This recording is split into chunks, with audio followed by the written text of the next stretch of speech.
kamana kuri rek mulang kamana lembur kes gunung baraya pada ninggalkeun nyurangan kuring nyorangan lempang tepuku tujuan poe jalampang balikan hirup geus eueuh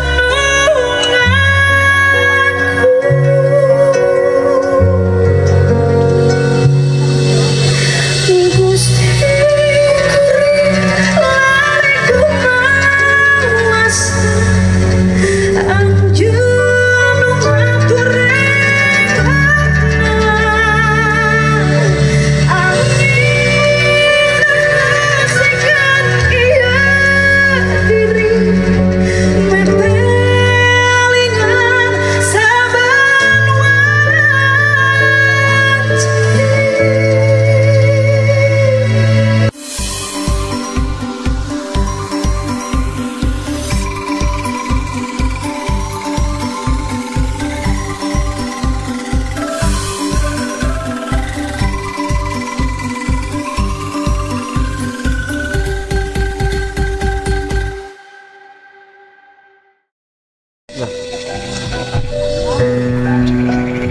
pada derita.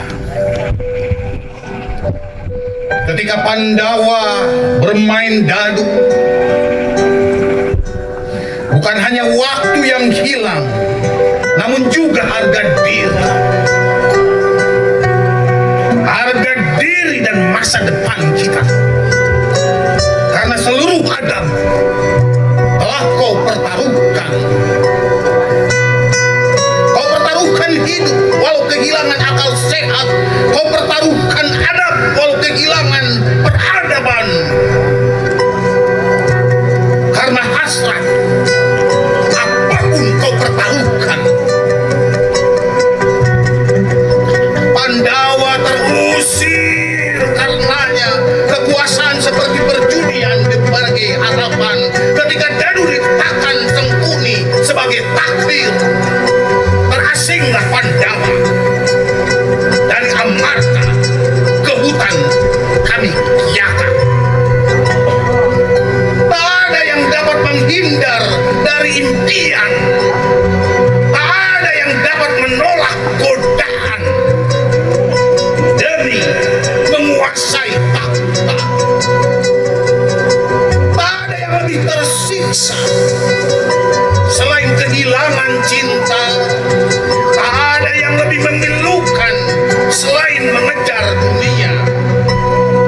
Tak ada yang lebih menderita selain diperbudak hawa nafsu. Dan ketika Bisma dirajam 1000 panah, tubuhnya melayang dalam tetesan darah. Setiap ujung panah menyangga dari tanah. Mata batinnya terbang menyaksikan perang. Dia bersumpah tidak akan menikah, menekuni siasat berperang sebagai tujuan hidup. Darah menetes di setiap bagian tubuh Bisma. Air matanya melebihi seluruh Pandawa dan Kurawa. Pada maut Kurusetra, jika Bisma mengerang di antara ilalang, saat setiap cucunya mati seketika. Batin Bisma menyaksikan hawa nafsu saling membunuh. Pandawa adalah saudara sendiri, Kurawa adalah saudaranya sendiri. Namun ambisi nafsu tak bisa ditaklukkan. Kakek dari seluruh Pandawa dan Kurawa tempatnya di surga loka. Nilai agungnya wejangan. Resi Bisma tidak menjadi raja meskipun dia satria sempurna. Tak ada adab yang lebih mulia dari itu. Tak ada musuh musuh lebih besar selain menaklukkan diri sendiri. Setiap ilmu melahirkan kepintaran dan kecerdikan. Pada kesaktian ditemukan kelemahan antara yang sakti tidak terkalahkan, mati hangus oleh ludahnya sendiri. Karena kesombongan melahirkan tantangan. Duryudana bengis, berdarah panas. Ketamakan adalah naluri yang tak terkendali. Tidak cukup mensyukuri 7 gunung, 7 turunan tak membuat si tamak menjadi kenyang. Ilmu, ya ilmu bisa kau cari, tapi bagaimana kau belajar kebijaksanaan? Uang dicari dengan berniaga, tapi rumit benar mengajarkan kejujuran. Setiap hati ini selalu saja ada sifat sengkuni, sifat licik penuh siasat untuk capai tujuan, meski mengorbankan masa depan. Sengkuni menyebar kemana-mana. Pada setiap pengetahuan ditemukan kekurangan. Jangan jumawa karena kau penguasa, kau penegak hukum, tapi bukan hakim. Kesewenangan jangan dibiarkan, yang berwenang tak boleh sewenang-wenang. Kewenangan bukanlah alat menindas, namun amanah untuk melindungi yang tertindas. 2 menit saja kalian salah memutuskan, 12 tahun Pandawa menderita. Lapar perut diobati, lapar nalar ribuan waktu harus dilewati. Lapar harta mudah dicari, namun lapar adab 1000 sejarah harus kita hayati.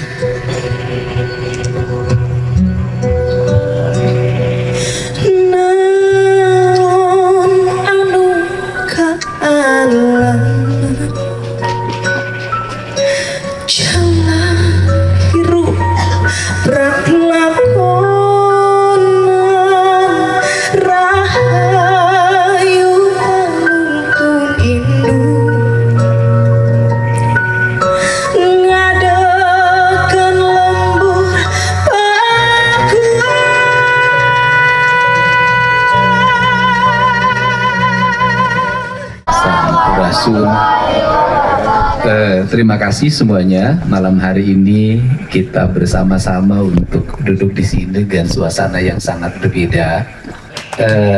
Lagu barusan itu lagu yang saya buat kurang lebih 3 tahun yang lalu. Lagu itu adalah lagu terusirnya seorang manusia dari sebuah habitat. Dia pergi, kemudian dia nggak tahu harus kemana dan harus apa yang dilakukan karena dia ditinggalkan oleh banyak orang.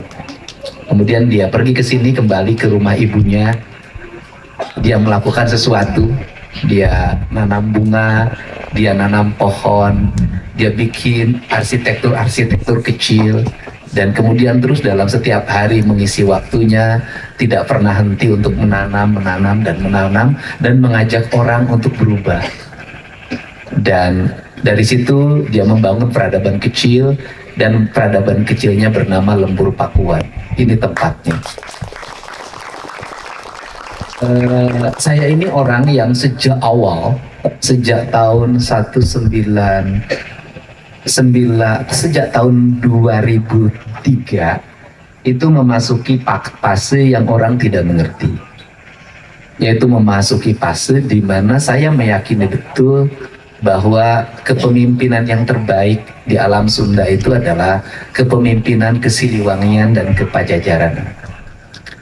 Dan saya meyakini betul bahwa salah satu aspek kelemahan dari orang Sunda, Pajajaran atau Sri Baduga, itu adalah tidak pernah berperang. Saya katakan sekali lagi, tidak pernah berperang, tidak suka berkelahi. Tidak pernah berperang, tidak bersuka berkelahi, hidup pada alam yang sangat subur, yang hidupnya mengandalkan rasa dan cinta. Sehingga ketika terjadi penyerangan, kekisruhan, dia tak sanggup lagi dan tak berdaya harus mengalami peperangan. Dia lebih baik pergi ke satu tempat kemudian mengalami pengembaraan spiritual sendiri. Dari topografi dan geografi tentang Sunda, akhirnya saya menemukan sebuah fakta historis. Fakta historisnya adalah puisi tadi. Puisi tadi apa sih? Disuruhlah pergi seorang raja yang dianggap kafir itu. Disuruh lebih seorang raja yang dianggap tidak memiliki nuansa ketuhanan yang benar. Disuruhlah pergi seorang raja yang tidak pernah mengerti surga dan neraka dan kemudian pergi.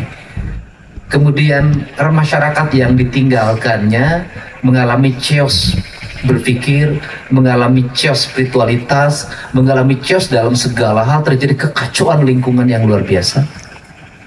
Kemudian pemimpin-pemimpin yang dilahirkan di daerah-daerah yang dianggap kaum Rama, di daerah-daerah yang dianggap kaum Pandawa, saya menyebut begitu, yang dinobatkan sebagai ahli-ahli kebaikan, yang dinobatkan sebagai ahli-ahli surga, yang dinobatkan sebagai orang-orang suci yang penuh dengan martabat, yang dalam hari ini dilambangkan dengan casing, branding, packaging, ternyata dia adalah orang-orang penindas.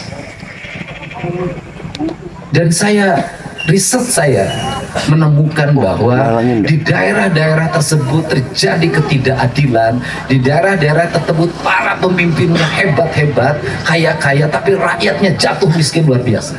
Dan itu riset. Saya nggak usah sebutin daerahnya di mana, malah jadi ribut nanti. Tetapi saya melihat seperti ada sebuah kutukan yang diberikan oleh alam. Kamu telah mengusir pemimpinmu yang anggap engkau adalah pemimpin yang tidak bisa membawamu ke surga, dan kau gantikan dengan pemimpin-pemimpin baru yang membawa ke surga. Yang terjadi, engkau adalah menjadi manusia yang teraniaya. Teraniaya ekonominya, teraniaya kehidupan sosialnya, teraniaya kulturnya, dan mereka selalu saja dalam setiap waktu kemudian disirami oleh berbagai simbol-simbol ritualitas yang meninobomokan mereka, yang melegitimasi pemimpinnya sebagai kaum-kaum surgawi. Pengalaman pedih yang terjadi hari ini adalah 8 tahun yang lalu di sebuah tempat, yang tempat itu kalau ngomong pusatnya religiusitas,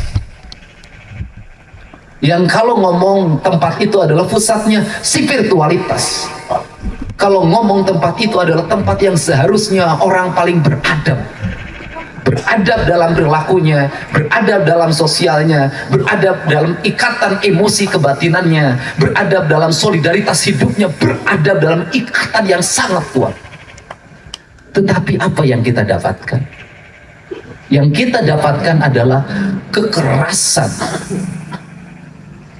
yang paling buruk dalam sejarah hukum Indonesia. Belanda sekalipun tidak pernah melakukan itu. Ini terjadi pada bangsa kita sendiri.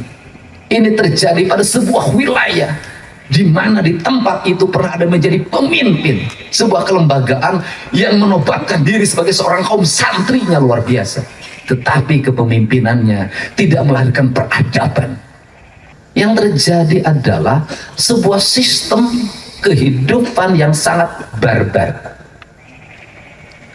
di mana kaum kuasa dengan kepemilikan senjata, dengan kepemilikan pasal, dengan kepemilikan tuntutan, dengan kepemilikan dakwaan, dengan kepemilikan ponis, telah memponis 7 orang warga dengan ponis penjara seumur hidup. Sebuah tragedi kemanusiaan. Sehingga apa yang mengetuk hati saya adalah ini adalah kemanusiaan.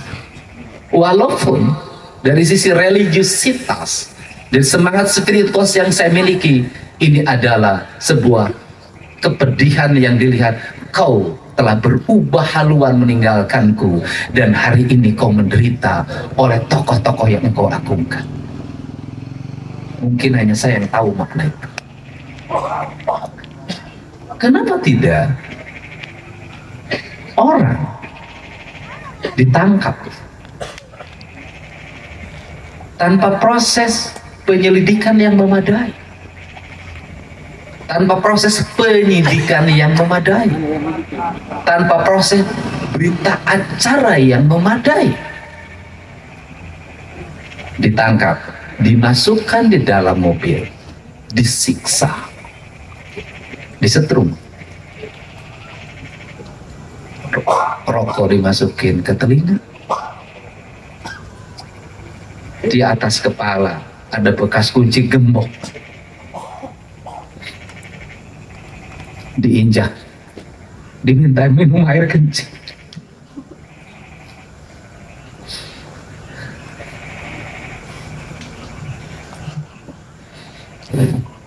Betul, dia adalah pernah minum ciu. Betul, dia adalah kolibang.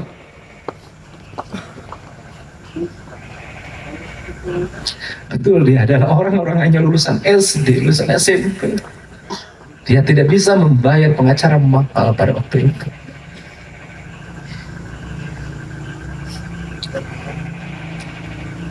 Orang dipidana seumur hidup tanpa alat bukti yang memadai. Tak ada sidik jari, tak ada DNA. Yang ada adalah pengakuan tanpa pengakuan. Pengakuan ditulis dalam berita acara, ditulis oleh para oknum penyidik itu sendiri, dan mereka dipaksa tangannya untuk menandatangani dengan tangan bergetar. Dan semua orang diam. Tapi ya, apa hubungannya dengan berpaku? Mungkin kalau 3 tahun yang lalu saya tidak kesini, mungkin kalau 3 tahun yang lalu saya hidup dalam sebuah keluarga dengan anak-anak berkumpul, mungkin kalau 3 tahun yang lalu saya menapaki hidup yang sangat normal sebagai manusia, umumnya kebanyakan, bisa jadi saya tidak bisa mengungkap masalah ini, dan mungkin tidak bisa terkoneksi dengan Pak Oto karena tidak ada yang memfasilitasi, dan mungkin juga tidak bisa ada teman-teman Peradi yang mendampingi, dan mungkin juga hari ini Peggy sudah masuk dengan vonis hukuman mati. Jadi Kak, waktu pertama masuk di Polresta saya disiksa bener, emang adanya penyiksaan. Ya disiksa, dipukulin, diinjak-injak, nyampe kaki tangan juga dijepit pakai kursi bersih.